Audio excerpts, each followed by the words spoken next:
अकाल जी, Hartirath ji, how are you?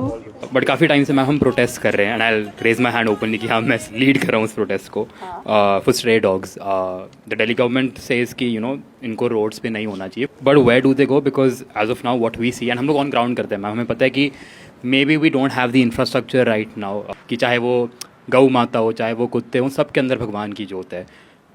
Do we have a plan to strategically move them out from the streets? हम कहाँ उनको लेके जाएंगे? बिकॉज एज ऑफ नाउ आम आदमी को लगता है कि हमारे पास इंफ्रास्ट्रक्चर नहीं है स्ट्रीट डॉग्स को रीलोकेट करने का। So how do we plan on going head with it? देखो हरतीरथ, मैं आपको थोड़ा सा इसमें ठीक करना चाहूँगी।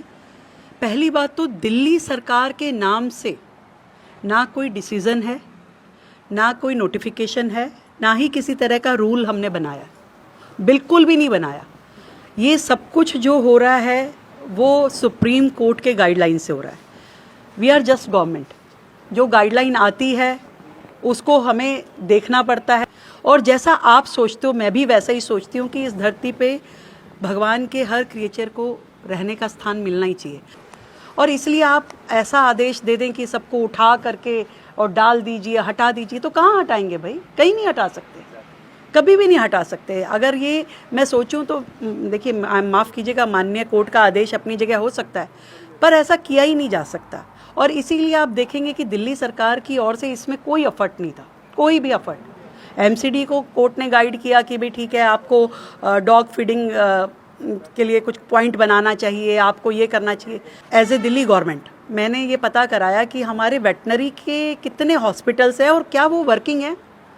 जब मैंने ये पता कराया तो I came to know about that कि 70 वेटनरी हॉस्पिटल्स दिल्ली गवर्नमेंट के पास है, पर that is of no use. कहीं से कहीं तक कुछ भी उसमें बहुत विशेष नहीं हो रहा। कहीं एक डॉक्टर, कहीं इक्का दुक्का डॉक्टर है, कहीं इक्का दुक्का कोई स्टाफ है। तो जो केयर होनी चाहिए थी हमारे इन डॉग्स की, वो नहीं हो पा रही थी। तो जो मैंने सबसे पहला काम किया कि हमारे इन सारे वेटनरी हॉस्पिटल्स को रिवाइव करो। इसलिए मैं समझती हूँ मेरी विज़न बहुत क्लियर है कि मैं किसी भी ऐसे प्रिंसिपल को जो कि क्रूअल हो नहीं मानती हूँ, ना ही हम ऐसा कुछ करने वाले हैं। तो इसलिए मैं खुद उस बात को समझती हूँ, मानती हूँ, और हम उसी तरीके से ही चलेंगे। इसमें हम बहुत कहीं से कहीं भी डॉग्स पे हार्श ना होना चाहते, ना होंगे।